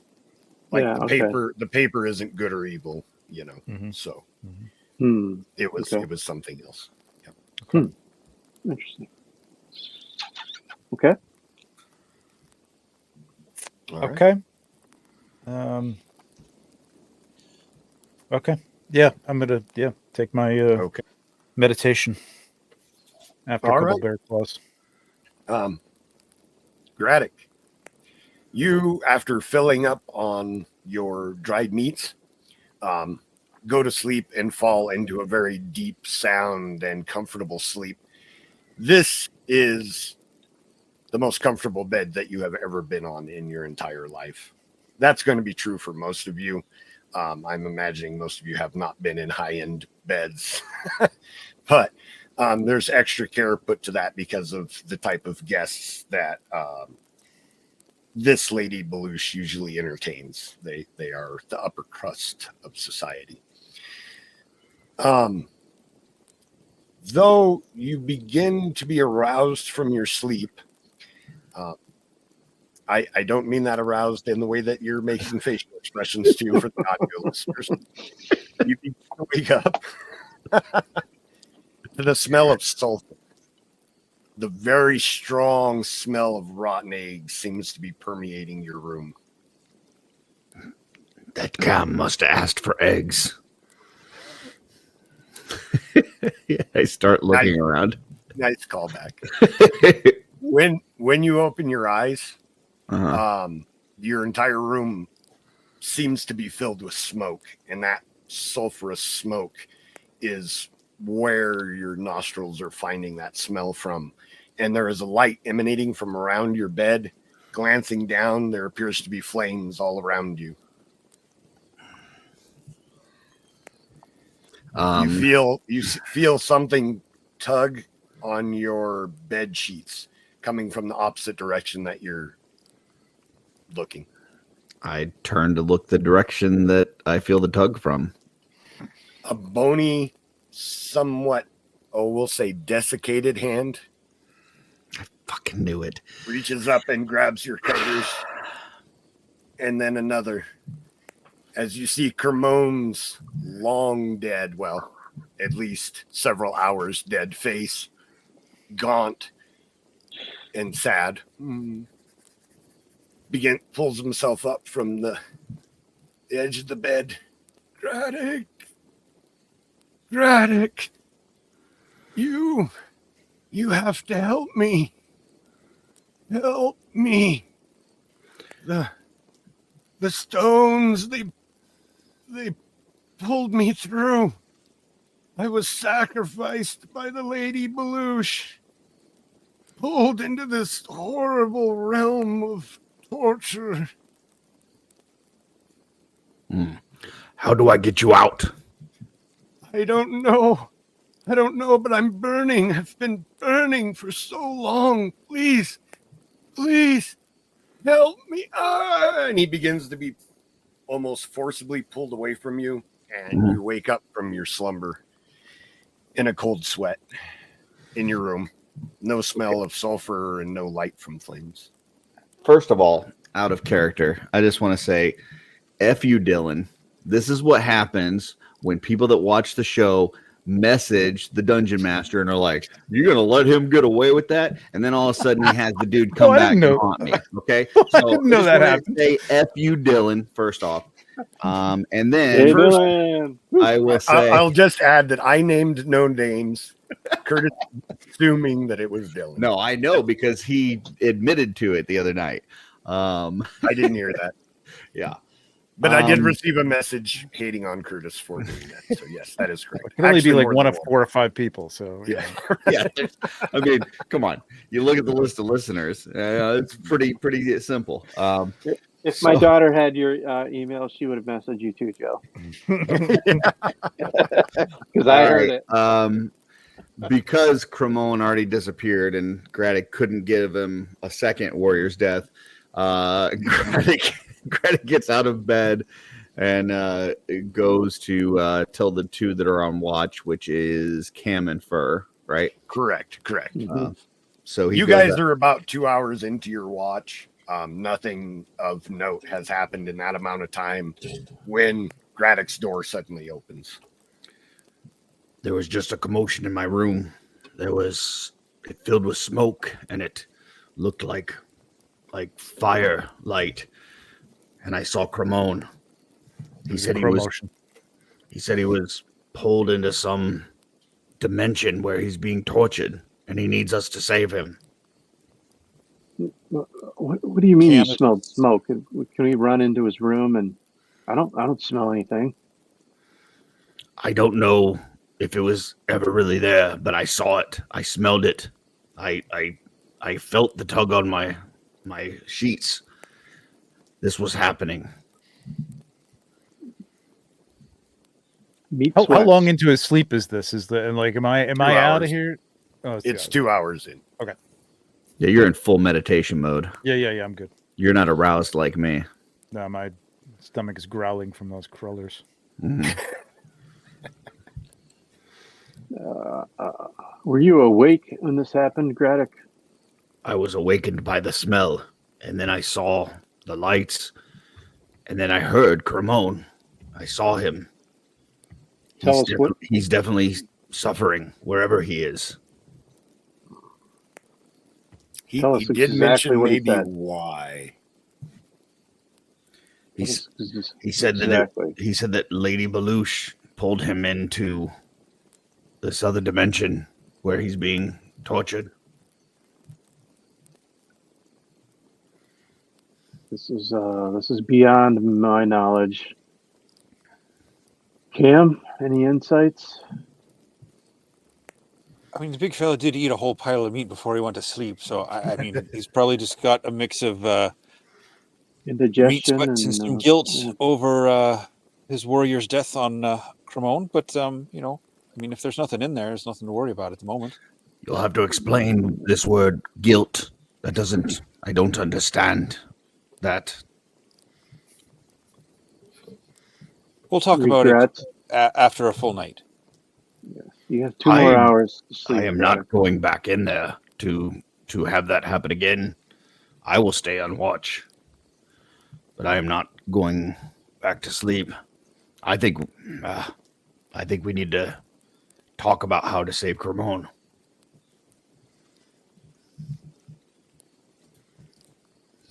Also, just to mention real quick, I had come up with this idea before anyone had said anything to me about it. So I think that's worth mentioning.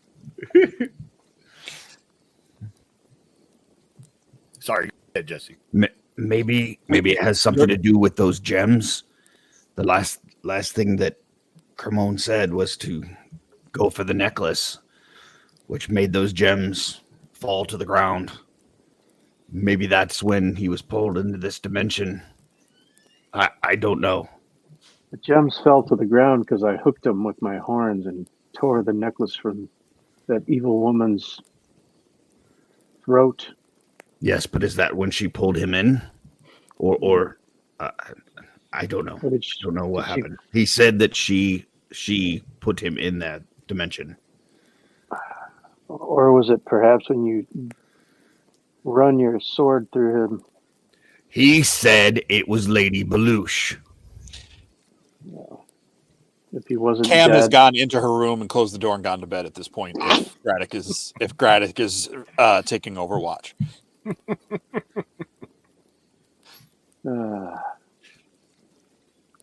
I guess I'm stuck with you for the next 2 hours, Gradduk. Gradduk leaves the door open to his room, just in case any funny business goes on in there while he stands on watch in the hallway. Very good. All right, Cam, you are getting ready for bed, and you have the sudden feeling that you are being watched. It just comes over you like that uncomfortable feeling that there are eyes upon you. She like a dog, like the fur on the nape of her neck, like up her head, kind of like goes up, and she just pulls out one of her daggers and just like turns around quick. Okay, you turn around. Now Cam has dark vision. The corner of the room, though, on the far corner, away from where you're standing, even with dark vision, you can't seem to see into the darkness of it. But you do see two large, bright eyes emanating from that darkness. They look maybe feline in nature.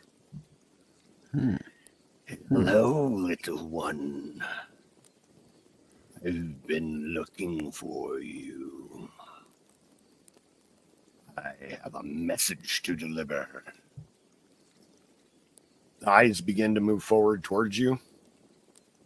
But what steps out of the darkness is actually a house cat. Completely black in color. It has a collar that seems to be made of gold with a green gem in it that is speckled with white dots. It almost looks like marble, but like if it was green and white instead of white with black streaks through it. Terrified, but putting on a brave face, she says, "All right then, what's your message?" Oh, do not worry. I will not harm you. I'm actually here to help. I've been looking for you so long. Your mother sent me to help you.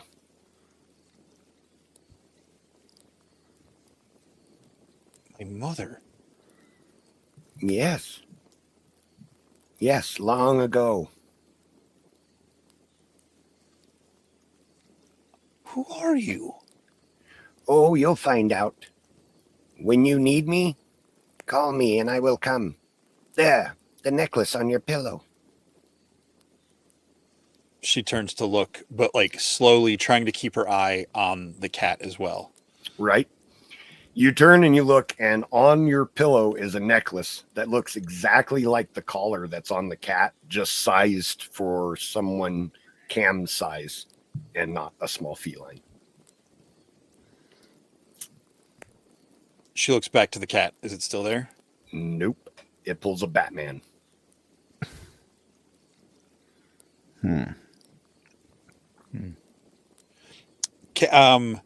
What kind of do I feel threatened? Do I feel like, is this something I can roll an insight on, or like, is there any sort of roll I can make here for just the vibe I got? So the original, when you were looking into the unnatural darkness, which is gone now, by the way, you can see the corner of the room. There's just a single chair there. That initial feeling is that you felt like prey, like not like a house cat was there, but like a big cat hunting prey was there. Okay. But as soon as it walked out and was a house cat, and its voice changed to sound much less threatening, no, at that point, you didn't feel like it could hurt you at all.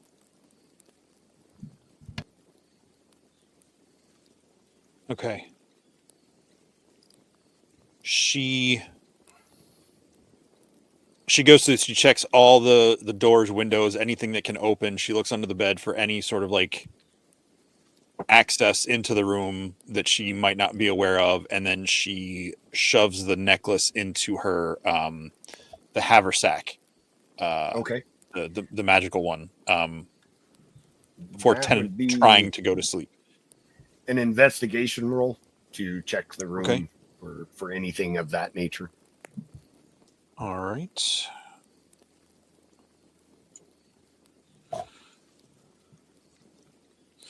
She's a little shooketh. She rolled a 5. All right. Well, she checks the entire room. The construction of this house is so well done. There's so much money that's spent on it. It seems to Cam that a mouse would have a hard time finding their way into this room. It is so well built. Okay.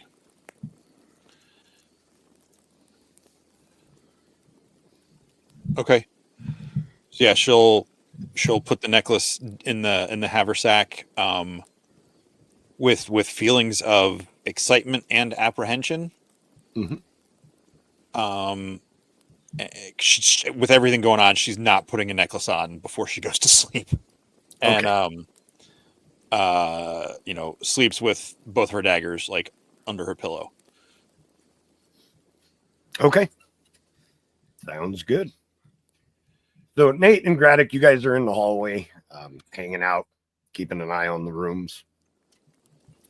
It's been maybe a half an hour since Gradduk took Cam's place in the hallway. Since I was aroused. Correct. And I don't know if you guys are chatting with each other or just fully on watch. That's up to you. Gradduk's actually kind of miffed that neither Cam nor Ferr seem to believe him or want to do anything about what he saw. So he's kind of sulking over the side. Okay. He's a little irritated. Yeah. He's brooding, we'll say. He's brooding. All right. Yeah, I'm wrestling with did it really happen, or is it something that the guilt visited him in his sleep? In Gradduk's defense, it. In 16 previous episodes, you have not experienced him showing guilt over anything, not a single time. Well, he's never done anything quite like this, so. But anyways, yeah, I'm sort of wrestling with that. What to think. All right. At the exact same moment, both of the girls' doors open, and they are standing in the doorway. Girls, can we help you with anything? It's the middle of the night. Do you need anything? They walk towards each other and stop about 2 feet apart. Oh, shit. We kind of get. They look like they're just staring into each other's eyes. Girls, you need to go back to your rooms. Now, whoa! That's Buddy. Hey, buddy. That's why the cat ran away from your room, Cam. We approach him and. All right. Can I do an insight check real quick? Yeah, absolutely. Okay.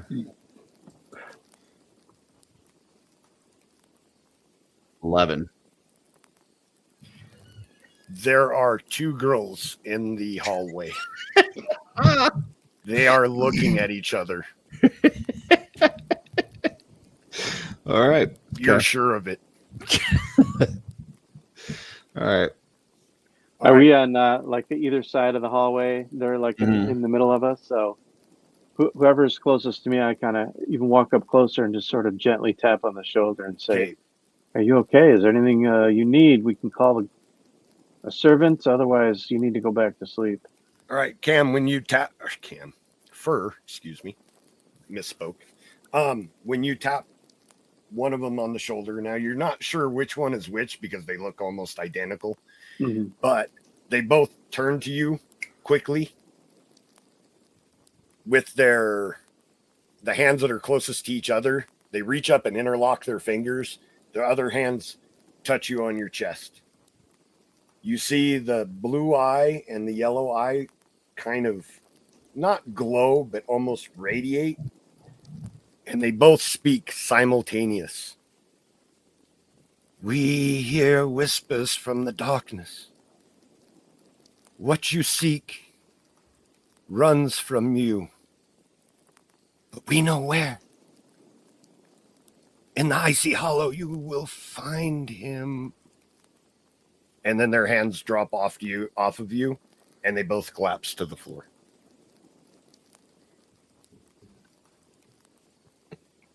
I just step back and shiver. A whole shiver goes through my entire body.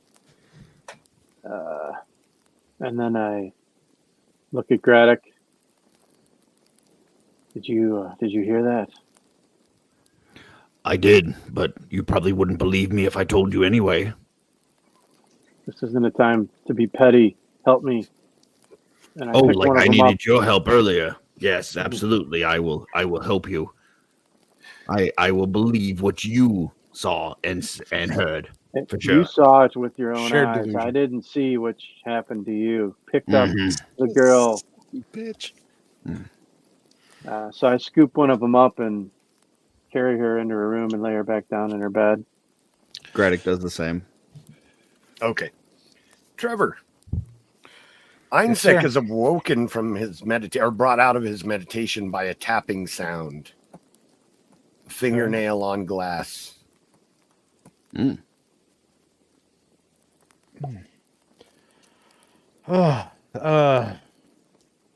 there? You look over at the window as you're glancing around the room, and you see the servant that you spoke with on the outside of the window. Is there a balcony? There is not. I'm sorry? There is not. There's not. Oh, well, that is unusual. Floor. Second floor. Oh. I'm gonna, Well, that's service. I'm gonna grab a croissant and just kind of walk over to the window and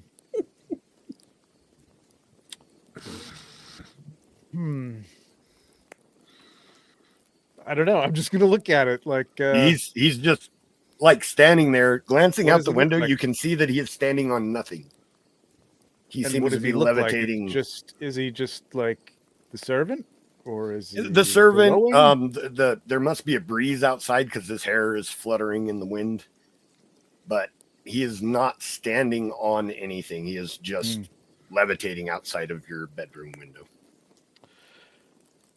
Yeah, I'm good with the pastries. He motions that he can't hear you to open the window. Okay. I'm just gonna crack the window. What kind of window is it? Do I lift it? Do I push it open? Yeah, it's the lifting kind. It has the lock that's a latch where you rotate it, and it unlocks, and you can slide it up. Okay. And I'm just gonna lift it a little bit. I'm like, I'm good with the pastries.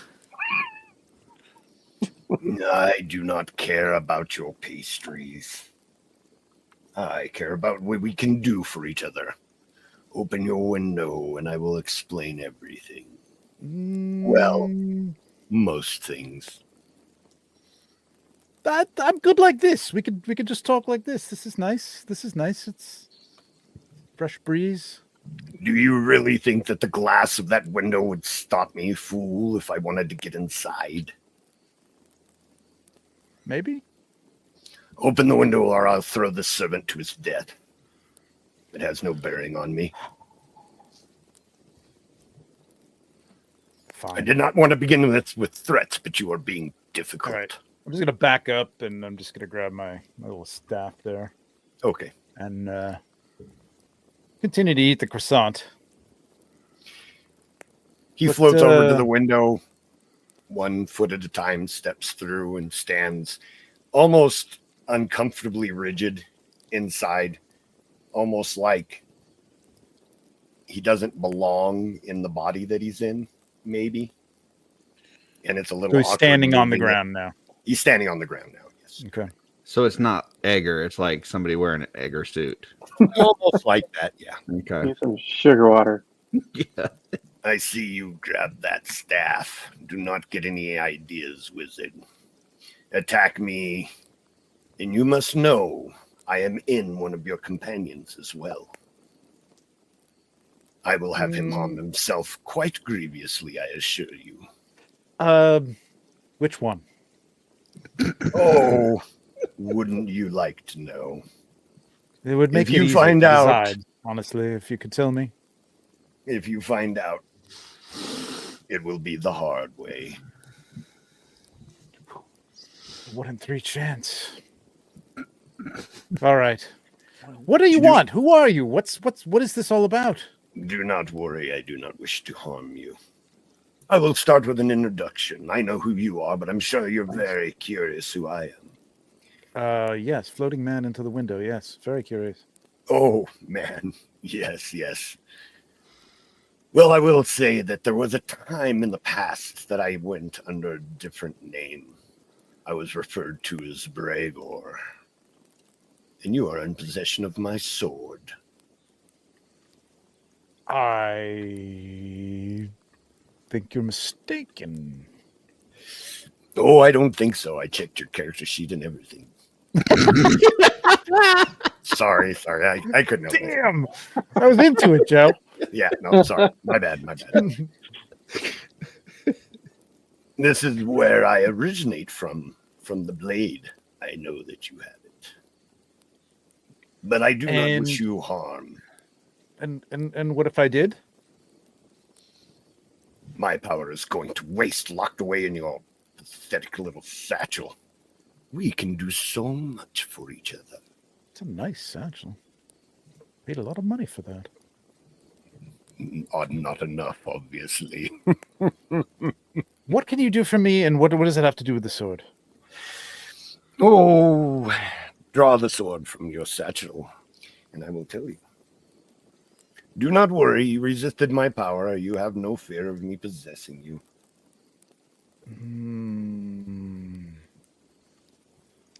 There's a little fear here. Well, you are mortal. I understand mortals are small and afraid, but take solace in the fact that I only wish to help you. I'll grab the sword cautiously and kind of hold it, flip it in my hand, I guess. So you hold it. The sword has a crystal blade. It is a red, transparent crystal. It looks like it should be brittle, but as I said before, it has the strength of steel to it. The color of the blade is dull right now, but it flashes red for a second. There. A bright red. I like that. Excuse me. I like this. I have given you a mere modicum of my power. You may now call upon it at no cost. We will speak again. I can do more to help you. The more that you allow me to help you, the more powerful we will each become. But know this. If you speak of this conversation to your companions, I will instantly know, and you will instantly know which of your companions I have hold over as they slit their own throat. We will speak again. And with that, the servant's eyes kind of blink a few times. And, I'm terribly sorry, sir. I thought I'd turned in for the evening. Well, you forgot the milk. Yes, sir. I'll go get that right right away for you. And he kind of Thank rubs you. himself almost like he's very cold. And he Mm. shivers a bit and begins heading for your door. Out in the hallway, the two of you have just gotten the girls back in their room. As you come out and shut the door, you're looking at each other. Eénsek's door opens, and the servant that brought him croissants comes walking out of it, very shaken looking, glances over at you, gives a short bow, and then hurries down the hallway. What does I'm gonna- what does the you- servant look like? Young, I'm going to follow old? him out. He's probably in his mid-30s. Okay. You know, a middle-aged man, a little bit graying, very thin. Definitely does not do anything physical as part of his job. You know, he has a very Frail? slender look to him. Yeah, not frail in an old man sense, but frail in a he's never had a Gotcha. physical job. Not type muscular. sense. Gotcha. Just How, not muscular. Yeah, correct. How But much time? he hurries down the hallway, but neither of you saw him come to Eénsek's room. Mm. And Ferr, you've been on guard for almost 4 hours. And I'm just going to Eénsek follows peek my head him. out. Well, I'm just going 3 to walk hours, out and go, you forgot the milk. And then just close the door. Okay. It's a interesting skinny man coming from the wizard's room in the middle of the night. I What do you think that means? I never saw him go in there. Hmm. Maybe there's a. I never saw the wizard going that way. I thought he was interested in the big-breasted. Well, I I'm fucking not knew here he to was gonna judge. go there. Yeah. Perhaps there's a separate entrance into Eénsek's room that we're unaware of, but he did not come this way. So, It sounds like he's interested in a separate entrance. And that seems like a good place to end this week's Alright. adventure. Thank you, Somebody- everyone, for tuning in to watch another episode of Allegiance Quest. This is the beginning of Chapter 2. I hope you enjoyed these teases of what's coming in future episodes. If you, of course, enjoyed this, like, subscribe. We very much enjoy comments, both good, and if you have any criticisms or there's things you'd like to see, let us know in the video comments. We are always happy to hear back from our listeners. Or just message the DM directly. There's another option, apparently. That is an option. Yes. Thanks for watching, everyone, and we'll see you the next time on Allegiance Quest. Bye, everybody.